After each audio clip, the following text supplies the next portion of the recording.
Don't rub it in. With this movie being the odd one out of the trilogy, it looks like it deserves its own special analysis. For this comparison, the focus will be less on the ability to be accurate and captivating, and instead simply on whether the story in this film would have made for a better continuation to the previous games over the story in the third game itself. This choice came about thanks to one of the first videos made for this channel, and to a lesser degree, exist as a precursor to future projects. This time around there will be 3 categories: how each story handles the returning characters, their execution of new characters, and what each story would, or does, mean for the Fatal Fury franchise as a whole. Story would have been included, but in terms of their broader ideas, both game and film follow a similar path with multiple sacred artifacts, a hunt to obtain them, and the villain being a twin motivated by their family legacy. The differences, outside of aesthetic, come from the characters themselves and how their personal stories play out. With that in mind, it arguably would have been better to start this spin-off series with an adaptation that warrants the plot being discussed, but this channel wouldn't exist if I did anything the right way initially. So then, I'm sorry to butt in, but 3 big guys against 1 little girl just isn't fair, you know? starting with Terry, his game counterpart is given mostly bizarre attempts at action movie dialogue. An exception being his interaction with Mai that is closer to. I was standing guard so I could protect sneaky little whore! More importantly, this type of attitude works better for a character like Joe given his background, and how he tends to carry himself. Doing this with Terry gives off the impression he's trying to appear cool when he normally is just by his actions alone. His story also features him learning that Geese is alive and possibly taking in his estranged son. Both being interactions that play a part in the following game. The motion picture goes the route of trying to give Terry some closure in regards to the death of Lily. Both by internally coming to terms with the fact that he has to stop lingering on her death, and by giving him a new love interest. His relationship with said love interest suffers from how her story is structured, making it so that we don't really get much in the way of personal information about her, until nearly halfway through the movie, beyond surface level traits and plot relevant details. Making the relationship building for the 2 mostly consist of standard acts of kindness they likely do for anybody. This in turn makes the idea that they love each other harder to believe than Terry and Lily, 2 characters who spent most of their screen time apart. That criticism aside, this does come across more like an earnest attempt to provide pathos for Terry than the third game. At the same time, this is a comparison going over which would be a better addition to the games preceding, and following it. Meaning if Terry were to have his motion picture story, that would require the games to pretend certain characters were dead since the first game, and also that Terry apparently dated Geese's ward before the latter killed her for betraying him. A retcon that doesn't require too much leg work to pull off, but one that would still be a clear change. For that reason game Terry takes it this time. I'm sorry. Don't worry about it. Andy is given more of a mocking attitude for this installment. Unlike Terry, I think this actually works for Andy considering he still acknowledges his opponent's strength, which would be more important to him considering unlike Terry his growth as a fighter came from a specific master, but also because the game does indicate that Andy feels disheartened by the fact that he wasn't able to defeat the final bosses from either game. While only brought up once, it does set up a decent story of Andy feeling like he needs to prove himself to his family and friends, all the while really wanting to prove something to himself. The motion picture decides to instead more so focus on his relationship with Mai and how it's suffering from the different pace each of them want to progress it. A plot that loses its value both since it's already been established how much this version of the character cares for her, and because the story doesn't do much to justify either character's view on their relationship beyond basic gags. So yet again, the game version of the character comes out on top. That's right. It's not your fault we're not good enough. For each incarnation of Joe, they're about equal in every regard. There are minor differences, but nothing that would drastically affect his character or the franchise as a whole if one were to substitute the motion picture variant for his game counterpart. I think I got him. Mai doesn't receive the best treatment in either third installment. As mentioned before, the movie has her story mostly focused on a romantic subplot that fails to be significant for multiple reasons. She does actually manage to win a fight, but that involved a sneak attack, something that wouldn't be noteworthy if not for her lackluster performance throughout the rest of the movie. The game instead chooses to have the majority of the characters disrespect Mai. It could be argued her victories and ending makes up for how even her friends talk about her, but that's only if you believe the latter was canon when playing it, and if you don't, said victories come into question. Comparing how each installment handles her comes down to the question of if it's better to try and make a character look respectable even if it doesn't pan out in the execution, or just make it clear from the start that she's pretty much just comic relief. I am not comedy relief. Oh, you're not funny, that's for sure. In this instance I'd say movie Mai wins by just a hair. Now it's time to discuss both versions of Geese, something I always look forward to in these examinations. Here, Geese barely appears and only manages to remind the audience that he will be a threat in a potential sequel. As much as I would like to give this to Geese from the games, his involvement ties into a different category, so instead I'll leave this matchup as undecided and file it away for later. I do not think this battle is necessary. Those are Laucorn's orders. We've fought this far, fighting for the ideals he's proposed. Maybe you have, but I've no interest in armor or ideals. When it comes to the new characters introduced, the game has the motion picture beat in terms of the sheer number of them. With that in mind, I'll be choosing 5 new characters from the game who come the closest to filling the same role as the new characters for the film. Starting with Jammin, his role is to be the honorable henchman who's caught between his own personal beliefs when it comes to right and wrong, and his loyalty to his master. A story that normally invokes sympathy or investment from the audience, but that is hard to do in a movie where the opening has said honorable warrior look thrilled killing civilians, and the only moments of honor he shows is caring about his master and said master's sister. The rival ninja in the games also is an example of another well-known trope. That being a feud between clans that have lasted for so long that their descendants are compelled to fight each other even when there's very little to gain from it. For this game, the developers thought it would be a better idea to focus the ninja's attention less on the direct descendant of the clan he despises, and instead on an American who learned their fighting style as a teenager. A version of this trope that could still work, but falls short when said rivalry doesn't amount to much in the game it is introduced in. So in this instance it's literally a case of the lesser of two evils when it comes to which character is better. Neither come across as a well-executed version of the story beats they're using, but in the case of Jammin there at least appears to be an attempt to push the audience towards liking him, so he takes the lead. I understand your power now.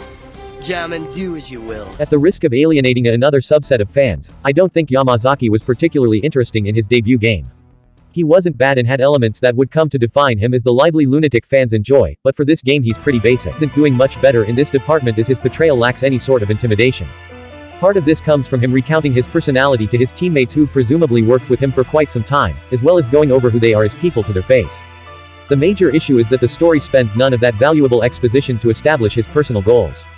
Doing this gives off the impression said goal doesn't matter, and if you're not supposed to care about what a character wants, then why should they be viewed as anything more than an obstacle for the main cast? Given some of the traits he does show, I can guess what his desires might be, but that comes more from the work other media has done rather than thought-out writing on the film's part. While neither character leaves much of an impression, Yamazaki at least benefits from not feeling like a lackluster incarnation of a different character, so he gets one over on. Next is Bob and Penny due to them both being loyal to their master even if it causes them hardship. Okay, it was either Bob or Franco, so if the latter is more appropriate for the comparison to you, explain away in the comments. Penny does have more relevance than Bob and possibly a deeper history, but seeing as how said history doesn't amount to much in the film, it's not much of an advantage she has. Whereas Bob is clearly written to be a side character, but he is connected to a character from the first game so he does have stronger ties to the history of these games. With all that being said, Penny manages to come out on top simply because her existence is more meaningful to the story. How's that for a woman? Pretty basic. Moving on, there's Blue Mary and Sulia, two characters whose main point of comparison comes through their connection with Terry. Sulia is the sister of the main antagonist who seeks to stop his plans to obtain ancient relics of mass destruction. When it comes to similar plots preceding and following this film, the story typically has the selfless sister be presented as a mysterious figure who draws the interest of the characters, and hopefully the audience. As we learn more about the history surrounding her people, we also learn more about her, giving us a reason to be invested in the character on the individual level. This movie flips that plot structure by trying to get us to care about Sulia as a person within her introduction, and having explanations as to why we should as well what's actually going in the plot occurring after the fact. This means for the sake of keeping her backstory a secret, the only reason we're given to care is her looking helpless and appearing concerned and kind. By the time her backstory is shown, the audience either already cared and won't change their opinion upon seeing it, or vice versa. This choice weakens the believability of her relationship with every character she interacts with, Terry not being an exception. This is where I have to go back to my overview of the initial OVA in regards to Lily.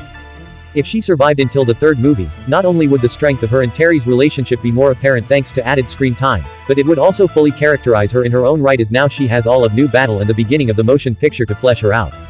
Sparing her wouldn't even require any of the films to receive much of a rewrite, seeing as how we didn't know enough of her past to say for certain what her lineage may be, and the plot of the movie has Terry separated from his friends for most of it. Blue Mary goes in the opposite direction as she has no mystical bloodline ties, and her searching for artifacts in the game is part of her actual paying job at the time. Because the story isn't trying to keep her past a secret for later reveals, she's allowed to be more versatile in her personality and interactions with other characters, which also helps sell the relationship between her and Terry as friends and maybe more. The issue is that due to her just being a freelance detective, this game as well as the Fatal Fury IP as a whole doesn't give her any notable part to play in the story. Her relationships are fine, but pretty basic. When it comes to Terry specifically, they keep things pretty casual. Both characters would oddly enough benefit from being a part of each other's journey. If Blue Mary took a page out of her Red Variant's book by tagging along, flirting for fun, yet still being a good friend when it counts, that would benefit Sulia, as now her character would be effectively forced to have a more noteworthy personality to help play off of a character like Mary, whose job involves understanding how people feel and think. Speaking of which, her importance would naturally go up as she would bring a unique skill set that could help the main characters on their quest. There's also the element of her being crucial to helping Terry and Sulia come to terms with their own unease, as she actually has experience with both forms of turmoil each of them had to deal with, as opposed to two other characters operating off of limited information and their own personal feelings. As they are separately, Mary has more potential given how she's set up, whereas Sulia is designed for the plot that is made to be self-contained, so Blue walks away with the prize. But what can I... The Jin twins and Laucorn pretty much reach the same endpoint in different ways. Laucorn has what started as personal revenge turned into a world domination plot, only for it to be revealed that he was being subconsciously guided by his ancestor to retrieve every piece of his armor so that he could take over the world. For the Jins, while not made clear in the game itself, supplemental material reveals that they were being used as human avatars for their ancestors to obtain 3 mystical scrolls. Both, or technically 3, sets of villains do take the idea of legacy being a driving force for this series' antagonist to their natural endpoint. At the same time, the representatives of that legacy aren't that interesting, and having a villain turn into essentially a pawn at the end of their story isn't the best way to make them compelling. I wouldn't call any of them good additions to the franchise, but the way to fix them requires 2 very different alterations. For Laucorn, simply giving a clear transition from his original goal to his new objective when we first see him would make him feel more well-rounded, and could elicit a stronger emotion from the end reveal other than minimal pity. With the Jins, they would require their story to be told on a game console past the 90s, allowing for any of the potential nuance the developers may have had in mind with these characters to be properly shown. Since one of them requires a more drastic change to be a worthwhile addition. Laucorn ends up earning the medal of close enough. It's all over, right? Yes. To discuss what each installment would, and did, add to the Fatal Fury universe, we'll have to go back to 2 points I made earlier. The first is that when it came to Gisa's involvement in the 3rd game, he also was in search for the scrolls, found all 3, and then had them destroyed so that their power could never be used against him. This ties back into my initial point about how both 3rd entry plots followed the same large ideas. Namely, in making a plot that was mostly self-contained. What carries over to the next game are some of the characters who appeared here, but almost none of them are heavily tied to the plot of the 3rd game, so while it would be difficult, they could have theoretically been introduced in real bout, or just put into the motion picture in some form. What separates these 2 third installments is that the motion picture attempts to go for a more emotionally gripping story, yet falls short thanks to how the filmmakers chose to go about telling it. Road to Victory wanted to be an over-the-top action movie, and copied that style, mostly successfully. In a way, the more somber tone the film has fits better with the direction the 4th game starts to go with, but does it with characters it fleshes out mostly through exposition. Whereas the game tells a more enjoyable story despite its own shortcomings. When I go over all of this in detail, the game stands as the victor, since unlike the movie I can't look at other installments in the series for a better version of what it was trying to accomplish. Counting all of those points together, the more beneficial addition to Fatal Fury is, you never did decide a winner between both geese. Oh, in that case Game Geese keeps the plot of Road to Victory from heavily impacting later games, which depending on how you view the story could be a good or bad thing. So they'll end in a tie. Now I don't want to give the answer, in fact just go to the wrap-up. My baby brother's better than you. You don't say. Yeah, I guess I'm a little out of Hey, practice. don't go. Sorry, there's someplace I gotta be. Well, this mini revival wasn't exactly a roaring success. Still, I managed to walk away with new appreciation for some of the characters in the games, and had a chance to re-experience a trilogy of films I took for granted in the past, so I'd say it was a worthwhile endeavor. I likely won't be touching another Fatal Fury adaptation for a year and a half, so this journey is now officially behind me. Still, I can walk away with a smile, since it leads me into a new series of videos. There should be one for each week of next month, but you know the old saying.